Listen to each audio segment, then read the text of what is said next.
Welcome everybody to the seasonal diet, eating what our ancestors ate when they ate it like we were evolved to do.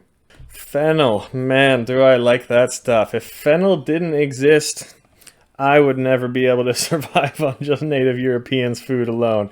It's just me. I need some spice in my life. Maybe I'm part African or Indian because I can't even go a day without something spicy. Fennel is pretty much the only native European herb that comes close to giving me that kick that I need, but that's just me. What do you guys say? But fennel is not just a nice kick of a flavor for the white boys with a spicy taste like me. Fennel has a long history of medicinal use in Europe. Originally, it's native to the coastal regions in the Mediterranean, but now it grows all over the world, near the sea or riverbanks usually. Like most herbs in Europe, the first mention of it comes in ancient Greece from about 2,500 years ago. The Greek name for fennel is actually marathon, or marathos, the famous battle of Marathon where the Persians invaded, and it was said to take place in a field of fennels. Also, we find another ancient Greek example of this, the ancient Greek poem about the fire of the gods being stolen, and it was kept in a fennel stalk. And fennel was also a great value to the Romans too, and the Greeks, of course, who used it as medicine and food and also as an insect repellent.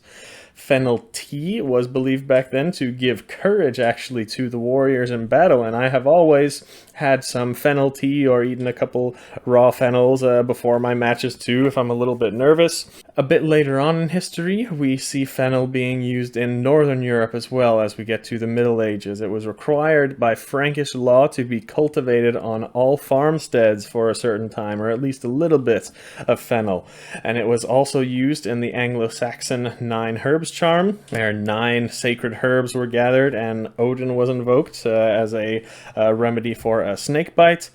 It was also used all around Europe in food making and, of course, in alcohol. This is one of the key ingredients in absinthe, too, and also Norwegian akkevitt, and one of the few ingredients, really, that has survived the Reinheitsgebot in the 1500s, which I spoke about a lot. This is a law that came into place that made almost all of our native European herbs illegal to be brewed into beer. But fennel was one that was still allowed because it was such a helpful and loved ingredient in Europe. So I guess Europeans, they did have a taste for some spice in their life like I do. But fennel is also an all-around great herb for nutrition too. It has a lot of minerals like magnesium, which I talk about all the time, which almost everybody is deficient in. And fennel also has a good list of potential benefits, although these are not completely recognized by science, of course. But other than that, it's a great addition to the diet and the nutrition, like I mentioned, a nice European kick to the flavor.